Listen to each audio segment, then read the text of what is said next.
People always laugh when they hear our age. 107? Both of you? Yes, both of us. My name is Daniel Carter, and sitting beside me most mornings on the old wooden porch is my brother, Samuel Carter. We were born on the same cold morning in January of 1918, just 10 minutes apart. Samuel likes to remind people he was technically first. But after 107 years together, that 10 minutes doesn't seem very important anymore. What surprises people even more than our age is the story of how our lives began. Because when people see two old men sitting peacefully in rocking chairs, they imagine a life that was calm and easy. Our childhood was happy for a while, but it didn't stay that way. When we were boys, our mother used to wake us up every morning before school. The house smelled like warm oatmeal and fresh bread. She had a soft voice and gentle hands that always seemed to know when we were worried or tired. Our father worked long hours in a small repair shop in town, fixing tractors and old trucks. He was a quiet man, but when he came home in the evenings, he would lift both of us at once like we weighed nothing. Those early years felt safe. Our mother had a simple belief about health. She always said, "Your body is like a little garden. If you feed it the right things, it will grow strong." Every day she made sure we ate 4 simple foods. We didn't realize it at the time, but those 4 things would shape the rest of our lives. Oats in the morning, fresh apples from the orchard near our house, honey she bought from a local beekeeper, and walnuts she kept in a glass jar on the kitchen shelf. At the time, it just felt like breakfast and snacks. But those 4 foods were her way of protecting us, protecting our bodies, protecting our future. When we were 10 years old, Samuel once asked her why she cared so much about what we ate. She smiled and said something that stayed with us for the rest of our lives. "Because one day I won't always be here to take care of you boys." At the time, we laughed. We thought mothers lived forever. But life has a way of teaching lessons much earlier than we expect. When we turned 15, our mother became sick. At first, it was just tiredness. Then the doctor visits started. Then the long days where she stayed in bed while neighbors brought food to the house. Back then, people didn't talk about cancer the way they do today. But eventually, we understood what was happening. The strongest person in our world was slowly fading away. One evening, she called both of us into the bedroom. Her voice was weaker than we had ever heard it. She took our hands and said something very simple. "Boys, remember the 4 foods." At the time, we didn't fully understand what she meant. But those words would become the foundation of everything that happened next. The year our mother died, the world changed color. That sounds dramatic, but it's the only honest way to say it. Everything that used to feel bright, school, friends, baseball in the yard, turned gray overnight. She fought hard, harder than any person should have to fight. But cancer is cruel. It doesn't care if you're kind. It doesn't care if 2 15-year-old boys are standing in the doorway praying like their little hearts will break. On her last morning, she asked for us. Daniel here, me, stood on the left side of the bed. Sam stood on the right. Our mother's hands felt light as paper, but she still reached for us like she was trying to pull us into the warmth she carried all her life. She didn't give a long speech. She didn't have the strength. She whispered, "Take care of each other." Then she looked toward the kitchen door like she could see the table where she used to place our bowls every morning. "Oats," she said softly. "Apples. Honey. Walnuts." Sam nodded so hard his chin trembled. I couldn't even speak. I just held her hand and tried to memorize the way it felt, because some part of me knew that in a few hours I'd spend the rest of my life wishing I could feel that hand again. She was gone by noon.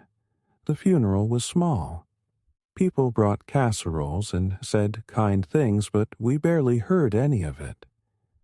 We were two boys standing side by side, trying not to fall apart in front of grown men who suddenly looked just as scared as we were. Our father tried. Lord knows he tried. For a while he became two parents at once. He made breakfast, burnt sometimes. He packed lunches, even if it was mostly bread and whatever we had left. He worked longer hours, came home with oil on his hands and exhaustion in his eyes, and still asked us how school was. But grief is a heavy thing, and my father carried it the way he carried everything, quietly, alone, and too hard. A year after Mom died, our father didn't wake up one morning. Heart attack. Just like that, we became what people whispered about in town. The twins, those poor boys. We were 16, alone, no parents, no safety net, just each other, a small house, and bills we didn't understand yet. That first week after the funeral, Sam and I sat at the kitchen table staring at a jar our mother used to keep in the cabinet. Honey. It was half full, golden in the sunlight, like it didn't know anything bad had happened. Sam reached for it and said, almost angry, "We can't let everything she taught us die with her." I didn't answer right away because I didn't know how to be brave yet. But then I looked at the shelf. There was oatmeal, a few apples in a bowl, a small bag of walnuts. 4 simple things. And in that quiet kitchen, with no parents left to tell us what to do, we made our first real decision as men. We were going to survive. Not just scrape by. Survive in a way that would have made our mother proud. And the strange part is, the first step toward that survival started with the very foods she used to place in front of us every morning. The first winter after our father died was the coldest I can remember. Not just outside, inside the house too. The kind of cold that settles into quiet rooms where laughter used to live. The kind that makes you realize how much warmth a family brings without anyone noticing. Sam and I were 16, too young to know how to run a household, but too old for anyone to carry us anymore. The repair shop our father owned closed soon after the funeral. Bills started arriving in envelopes we didn't fully understand. Electricity, property tax, insurance. For a while, we lived day to day. Sam took small jobs around town, stacking lumber, cleaning barns, helping farmers repair fences. I worked evenings at a grocery store unloading crates from delivery trucks. But every morning before school, no matter how tired we were, we still sat at that same kitchen table. Oats, apples, honey, walnuts. The 4 foods our mother had always insisted on. It wasn't fancy food. Sometimes the oats were plain. Sometimes the apples had bruises. Sometimes the honey jar was almost empty. but eating those same foods felt like she was still in the room with us. One morning, while we were eating, Sam suddenly leaned back in his chair and said something that changed everything. "Danny, people in town don't eat like this anymore." I looked at him. "What do you mean?" He pointed at the table. "Most people grab coffee and a donut, or nothing at all. But Mom always said this stuff keeps the body strong." I shrugged. Well, she was probably right. Sam stared at the oats for a moment like he was thinking through something bigger. Then he said slowly, "What if we made it easy for people to eat like this?" At 16 years old, we didn't know anything about business, but we knew one thing. These 4 foods had been the center of our childhood. Healthy, simple, real. So we started experimenting. At first it was just for ourselves. We mixed oats, chopped apples, crushed walnuts, and a little honey together in a bowl. Sometimes we warmed it. Sometimes we packed it cold into small jars. It tasted good, better than we expected. After a few weeks, Sam had an idea that sounded ridiculous at the time. "Let's sell it," I laughed. "Sell oatmeal?" But Sam was serious. "There are people in town who leave for work early. They don't have time to cook breakfast. What if we make ready-to-eat jars?" So we started small. Every evening after school we prepared a few jars in the kitchen. Oats soaked overnight, small apple slices, a spoon of honey, a handful of walnuts. The next morning we loaded the jars into an old wooden crate and took them to the local train station. Workers passed through there every morning heading to the city. At first, people just stared. 2 skinny 16-year-old twins standing beside a crate of breakfast jars. But one man stopped. Then another. And another. By the end of the morning, every jar was gone. Sam and I looked at each other like we had just discovered something unbelievable. We didn't know it yet, but that little crate of food at a train station was the very first step toward a journey that would change our lives forever. The first few weeks at the train station felt like a small miracle. Every morning before sunrise, Sam and I would wake up in that quiet house, turn on the kitchen light, and started preparing the jars. We didn't have fancy equipment, just a big metal pot for the oats, an old wooden cutting board for the apples, and the same glass jars our mother used for jam. Sam handled the mixing. I handled the apples and walnuts, and when everything was ready, we'd drizzle honey across the top like a golden ribbon. Then we packed the jars into the wooden crate and walked the mile to the train station. At first, we made maybe 10 jars a day. By the end of the first month, we were making 30. People began recognizing us. The early workers, factory men, office clerks, teachers traveling into the city, would stop and say things like, "Got any of that breakfast stuff today, boys?" One man named Mr. Harper became our first regular customer. Every morning he bought 2 jars, one for himself, one for his wife. One day he looked at us and said something that stuck with me. "You boys remind me of something this country used to have more of. Simple food and hard work." At 16 years old, we didn't think about business strategy.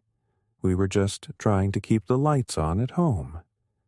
But something interesting began happening. People started asking questions. "What's in this? Where do you get the honey? "Why does it taste so good?" And every time we answered the same way. Oats, apples, honey, walnuts.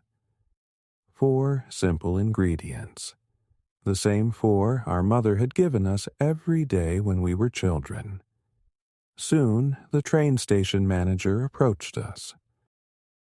At first, we thought he was going to tell us we couldn't sell food there. Instead, he said, "You boys should set up a little table." So, he gave us permission to place a small folding table near the platform. Sam painted a sign on a piece of wood.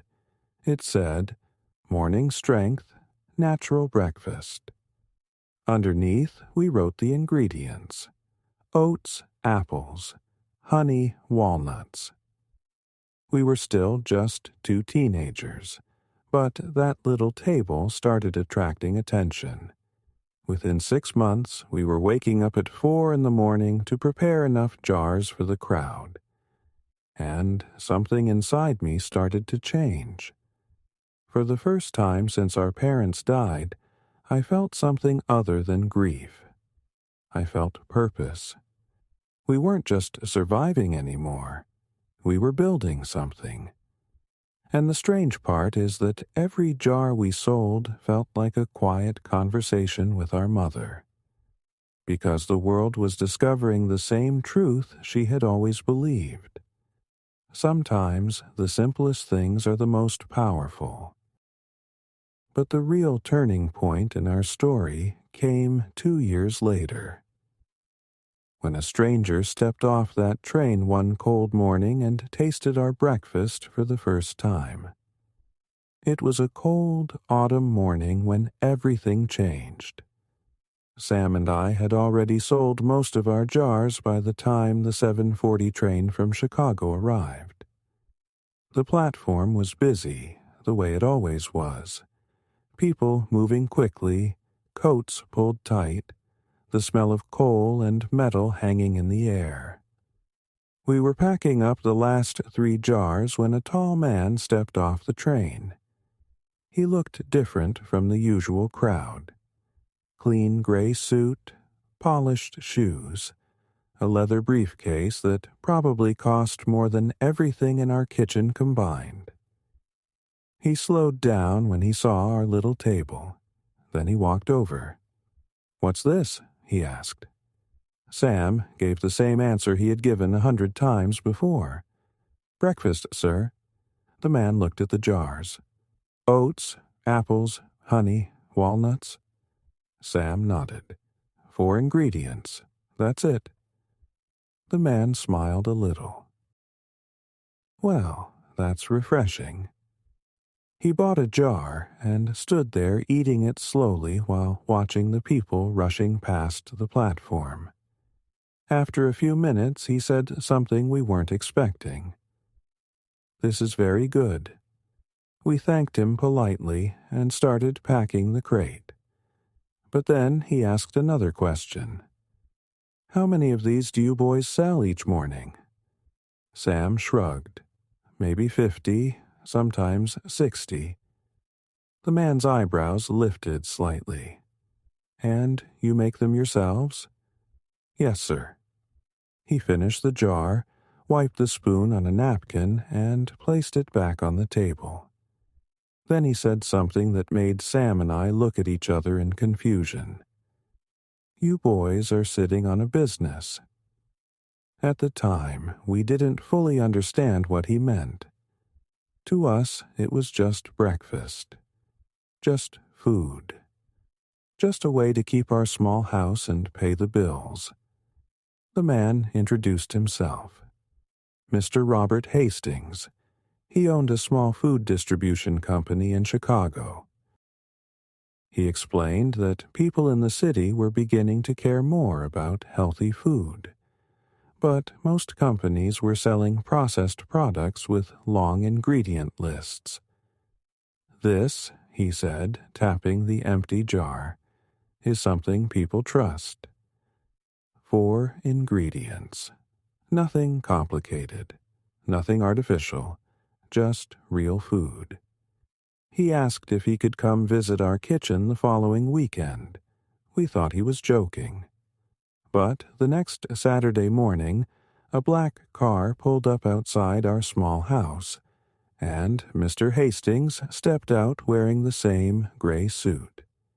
He walked into our kitchen, looked at the jars lined across the counter, and smiled like a man who had just discovered something valuable. That day, sitting at our worn wooden table, he made us an offer that would change the direction of our lives forever. An offer that two 20-year-old twins could barely believe was real. When Mr. Hastings sat at our kitchen table that morning, Sam and I felt like two boys pretending to be grown men. Our house was small. The paint on the walls was chipped in places. The kitchen smelled faintly of oats and honey because we had been preparing jars since before sunrise. Mr. Hastings didn't seem to mind. In fact, he walked around the kitchen slowly, studying everything. The jars, the apples stacked in a wooden crate, the small bag of walnuts we bought from a farmer outside town. Then he sat down and folded his hands. "Tell me how you started this." Sam explained the whole story. Our mother, the 4 foods she gave us every day, her illness, our parents passing away, the train station, the first jars. Mr. Hastings didn't interrupt. He just listened quietly. When Sam finished, the room was silent for a moment. Then Mr. Hastings said something I'll never forget. "Your mother understood something most food companies forgot a long time ago." Sam leaned forward slightly. "What do you mean?" "People trust simplicity." He picked up one of our jars and turned it slowly in his hands. Oats, apples, honey, walnuts. He smiled. "That's not just breakfast, that's a story." At 20 years old, we still thought like boys trying to survive the week, but Mr. Hastings thought like a businessman. He pulled a small notebook from his briefcase and began sketching ideas. What if you packaged this? What if grocery stores carried it? What if busy families could buy the same breakfast your mother made for you? Sam and I looked at each other, trying to imagine something that big. To us, success meant selling 70 jars at the train station. But Mr. Hastings was describing something much larger. A company, factories, distribution, national stores. It sounded impossible. After a while, Sam finally asked the question that had been sitting in both our minds. "Why are you telling us all this?" Mr. Hastings leaned back in his chair. "Because I've spent 20 years watching companies sell food that isn't real food anymore." Then he tapped the jar again. "But this is honest." He made us an offer that day. He would help us scale the business, packaging, distribution, stores in Chicago. In return, he wanted a partnership. Sam and I didn't answer right away. Instead, we walked outside and stood near the old apple tree behind the house. We talked for nearly an hour, not about money, about our mother, what she believed, what she would want. Finally, Sam looked at me and said quietly, "If we do this, we keep it simple. 4 ingredients, no shortcuts, no chemicals, just the same food Mom gave us." I nodded, and when we walked back into the kitchen, we shook Mr. Hastings's hand. None of us knew it yet, but that handshake was the first step toward a journey that, 13 years later, would make two orphaned twins from a small-town millionaires at the age of 33. The first year, working with Mr. Hastings felt like stepping into a completely different world. Up until then, Sam and I had only known two places: our small kitchen and the train station platform. Suddenly, we were traveling to Chicago. Factories, packaging companies, grocery stores the size of entire buildings. The first thing Mr. Hastings insisted on was protecting what made our breakfast special. No complicated recipes, he said. No long ingredient lists. Just the same four foods: oats, apples, honey, walnuts. We spent weeks working with a small food packaging company to create the first version of what would become our product. Glass jars were too expensive for large distribution, so we switched to sealed paper containers with a simple label. On that label, we printed something that meant a lot to us. 4 ingredients, the way our mother made it. That sentence wasn't marketing. It was the truth. At first, the stores only ordered small shipments, a few hundred containers, then a few thousand. People were curious. Healthy food wasn't common in stores back then, especially something so simple. But something interesting happened. Customers began writing letters, real letters, handwritten notes mailed to our office. Some said the breakfast reminded them of meals their grandparents used to make. Others said it helped them start the day feeling stronger. One letter from a school teacher said, "This is the first packaged food I've seen that feels honest." Every time we read those letters, Sam and I would look at each other and smile, because the real credit belonged to our mother. Her small kitchen idea was spreading across cities we had never even visited. But the growth came with pressure too. As sales increased, larger companies began noticing us. Competitors appeared with similar products. Some added sugar, some added artificial flavors, some added 20 ingredients just to make it cheaper. Mr. Hastings called us into a meeting one afternoon. "Boys," he said seriously, "this is where most companies lose their soul." Sam asked what he meant. When businesses grow, they start cutting corners. Cheaper ingredients, more profit, less honesty. He looked directly at both of us. "You must never do that." Sam didn't hesitate. "We won't." And we kept that promise. No matter how big the company grew, we never added a fifth ingredient. Just oats, apples, honey, walnuts. Year after year, the company expanded. Chicago first, then New York, then California. By the time Sam and I turned 33, something happened that neither of us had ever imagined as two 16-year-old boys selling jars at a train station. The company's value crossed $1 million. 2 orphaned twins had become millionaires. But what happened next surprised almost everyone around us. When the newspapers first wrote about us, they focused on the wrong part of the story. Twin brothers become millionaires at 33. That's the headline people liked. But Sam and I never felt like millionaires. We still woke up early.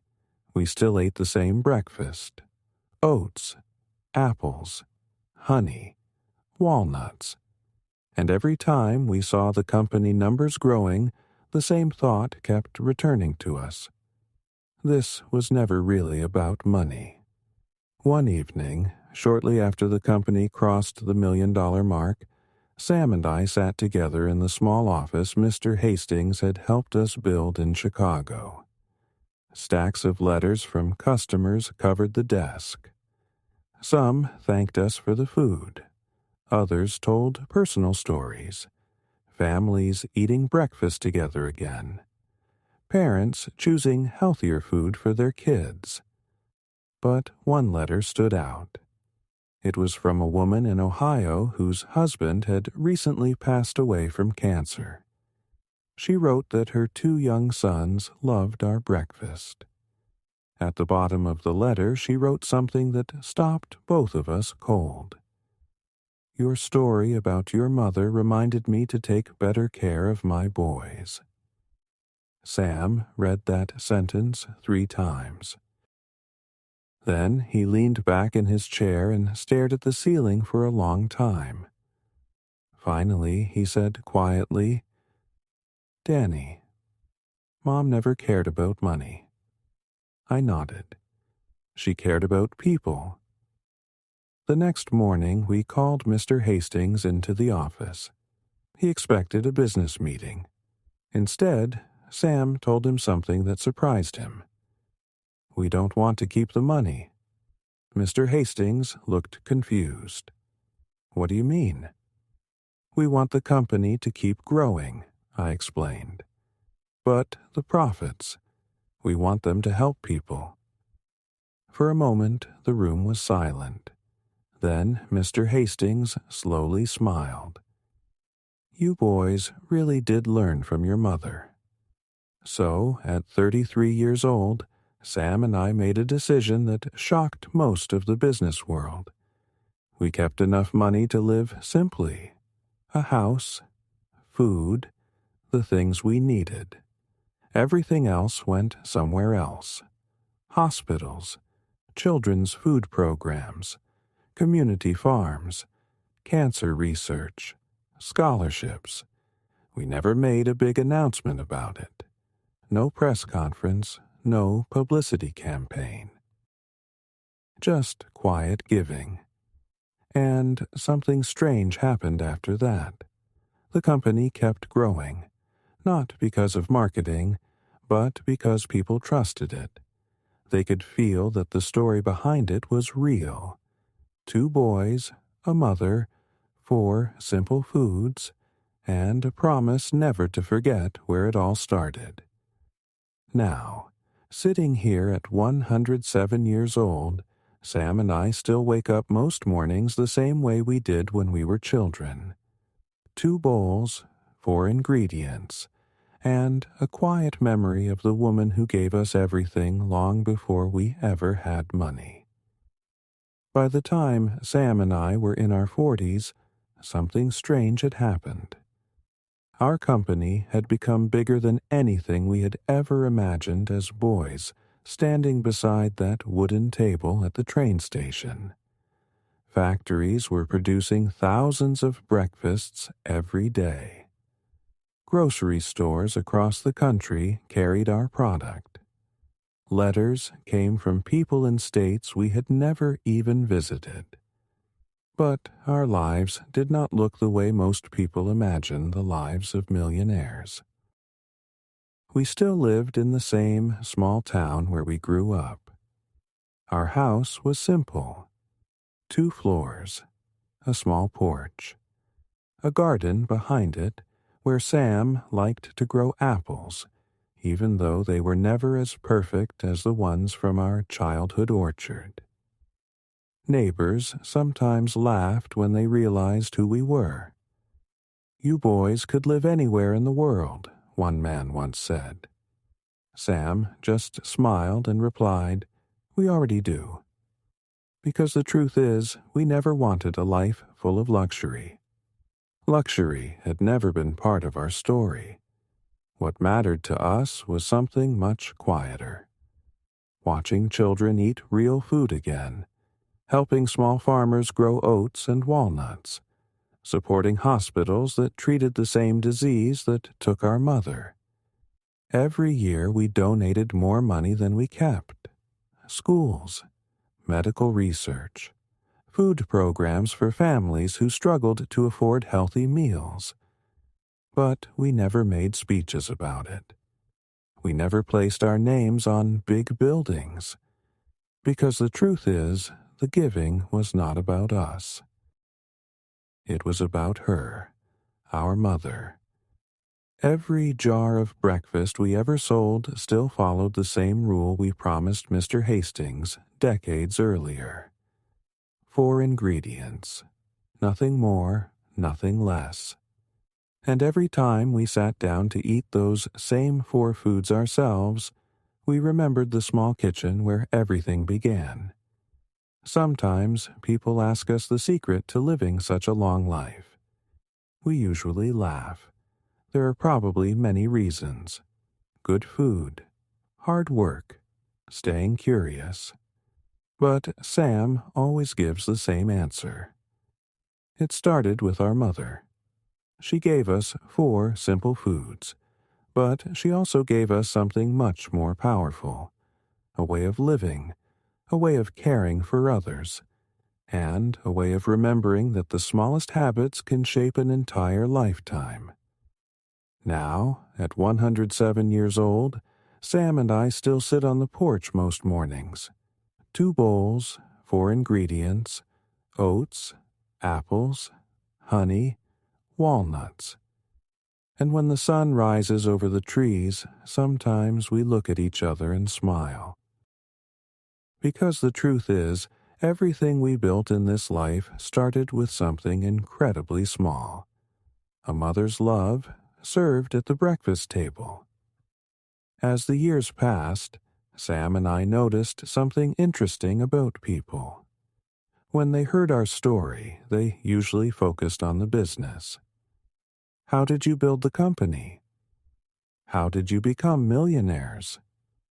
But those were never the questions that mattered most to us.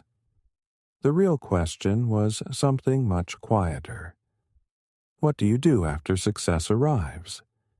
Because success can be a dangerous moment in life. Many people spend decades chasing it.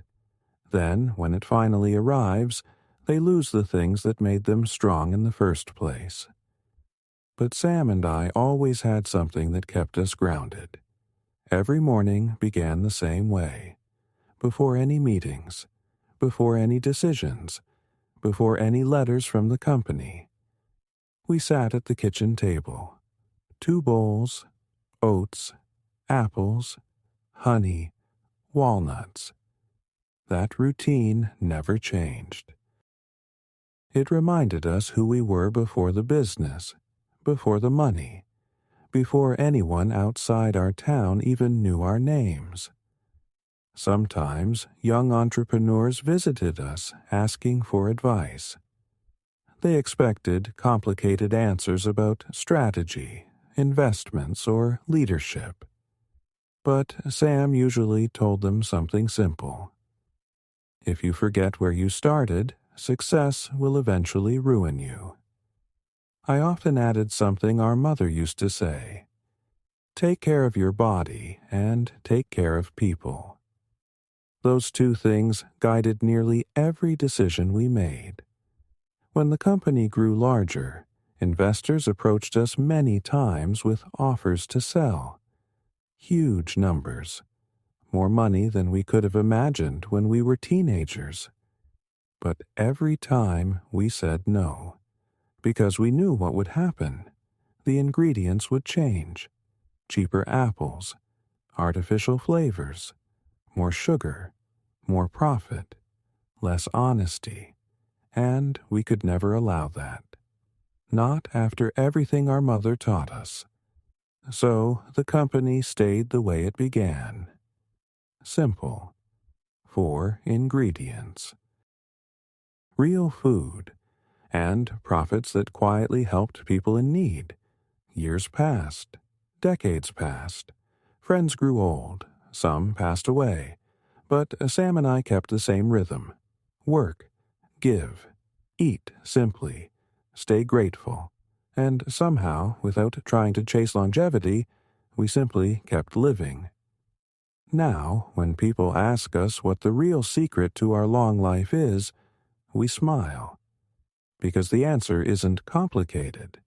It's the same answer it has always been. 4 simple foods, a mother's wisdom, and a life spent remembering that success means very little if it isn't shared with others. One afternoon, when we were already in our 60s, Sam and I visited a hospital that our foundation had helped build. It was a cancer treatment center. Walking through those halls felt different than visiting schools or farms we supported. Hospitals carry a certain quiet weight, the kind that reminds you how fragile life can be. A young doctor recognized our names from the donation plaque near the entrance. He approached us and shook our hands. "I want to thank you," he said. "The research being done here has already saved lives." Sam nodded politely, but I could tell his mind was somewhere else. As we walked down the hallway, we passed a room where a teenage boy sat beside his mother's hospital bed. The boy looked about 15. Exactly the age we were when our own mother became sick. Sam stopped walking. He stood there quietly for a moment, looking through the small window in the door.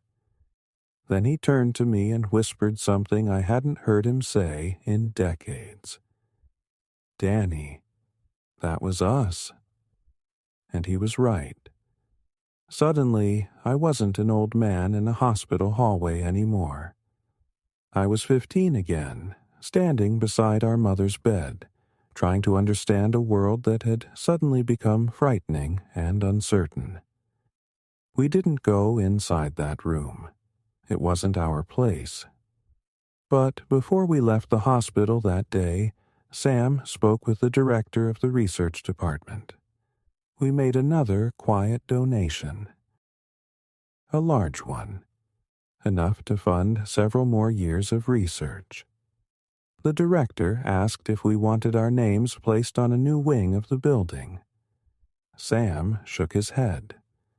"No," he said gently, "just keep working." Because the truth is, the money was never meant to bring us recognition. It was meant to create something our mother never had. More time, more chances. More mothers staying alive long enough to watch their children grow up. When we left the hospital that evening, the sun was setting behind the buildings. Sam walked slowly beside me and said something simple. "You know, Danny, Mom never saw what all this became." I nodded, but everything we built came from her. And, in a way, that meant she had been part of the whole journey, from the small kitchen table, all the way to places like this hospital. Sometimes people think success is about what you gain in life. But as the years passed, Sam and I began to understand something different. Success is about what you give back once life has given you more than you ever expected. When Sam and I reached our 70s, people began asking us a different question. Not about the business, not about the money. They started asking about time. How does it feel to grow old? It's a strange question, because growing old doesn't happen all at once. It happens quietly, year by year, season by season. One day, you realize the young men who work in your company were not even born when you started it. Another day, you notice that the world moves faster than it used to. Technology changes. Cities grow. But Sam and I kept our lives simple. We slowly stepped away from the daily operations of the company and allowed younger people to run it. Not because we had to, but because every generation deserves the chance to build something. Still, we kept one small office in the building, not for meetings, just for reading letters, because the letters never stopped. Families telling us how our breakfast became part of their daily routine. Parents saying their children grew up eating the same 4 foods our mother gave us. Some letters came from people who had been eating it for 30 or 40 years. One letter arrived from a man who said something that made Sam laugh out loud. "I'm 92 years old and still eating your breakfast every morning." Sam looked at the letter and said, "Well, he's got 15 years to catch up with us." But behind the laughter, there was something deeper. Those letters reminded us that what we built wasn't just a business. It was part of people's lives, part of their mornings, part of their families, and that is something far more meaningful than profit. By the time we were in our 80s, most of the world had changed around us. But the one thing that never changed was our morning routine. 2 bowls, oats, apples, honey, walnuts. The same breakfast our mother gave us more than 90 years earlier. And sometimes, while sitting there in the quiet morning light, Sam would say something thoughtful. "Danny, it's amazing how something so small can shape an entire life." And he was right, because everything we became, every success, every act of giving, every long year of life, all of it started with a mother who believed in 4 simple foods and 2 small boys she loved more than anything in the world. When Sam and I turned 90, something funny started happening. People stopped asking about the business completely. Instead, they asked us about life itself. Journalists came sometimes. Young students visited the town library hoping to meet the twins who lived more than a century. Doctors even asked about our routines, trying to understand how 2 boys who lost their parents so young had managed to live such long lives. Sam always laughed when people asked about some magical secret. "There isn't one," he would say. But over time, we realized there were a few quiet things that had carried us through all those years. Simple food, daily routine, work that mattered, and never letting bitterness take root after life gave us pain.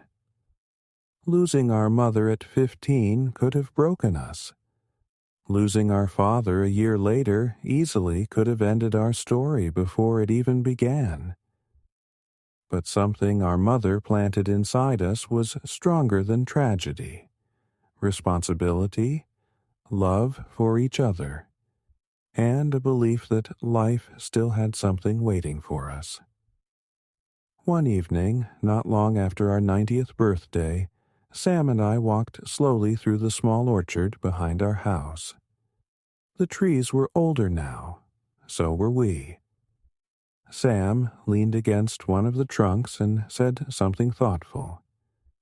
"Danny, do you ever wonder what Mom would think if she saw all this?" I looked around. The orchard, the quiet town, the company that had fed millions of families, the hospitals and schools supported by the foundation. Then I smiled. "I think she'd say the same thing she always said." Sam raised an eyebrow. "What's that?" "Finish your breakfast." Sam laughed so hard he had to hold his side.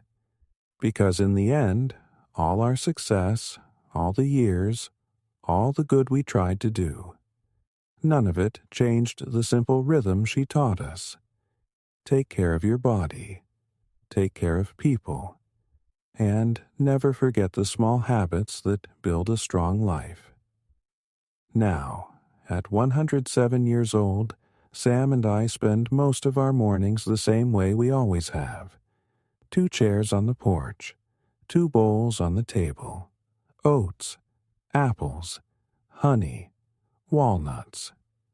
Sometimes we sit quietly. Sometimes we talk about the past. Sometimes we just watch the sunrise and listen to the birds in the trees. But every morning we remember the same truth. Our mother never saw the company. She never saw the millions of breakfasts. She never saw the hospitals or the charities. But she gave us the one thing that made all of it possible: 4 simple foods. And a love strong enough to guide 2 boys for more than a century. The older we became, the more we understood something our mother probably knew all along. Life is not measured by how much you accumulate. It's measured by what continues after you are gone. Now, at 107 years old, Sam and I wake up before sunrise most mornings. Old habits never really leave you. Our steps are slower than they used to be. Our hands shake a little when we pour honey over the oats, but the routine has never changed. 2 bowls, oats, apples, honey, walnuts. Sometimes we sit in silence while eating. Other mornings we talk about the long road behind us, the small kitchen where our mother first placed those foods in front of 2 hungry boys, the train station where we nervously sold our first jars, the day Mr. Hastings walked into our lives, the moment we realized our little idea had become something bigger than either of us. But the memories that matter most are not about the business. They are about people, the letters from families, the hospitals helping mothers survive illnesses that once took ours away, the children eating better food because someone somewhere decided to keep things simple. One morning recently, Sam looked out over the yard and asked a quiet question.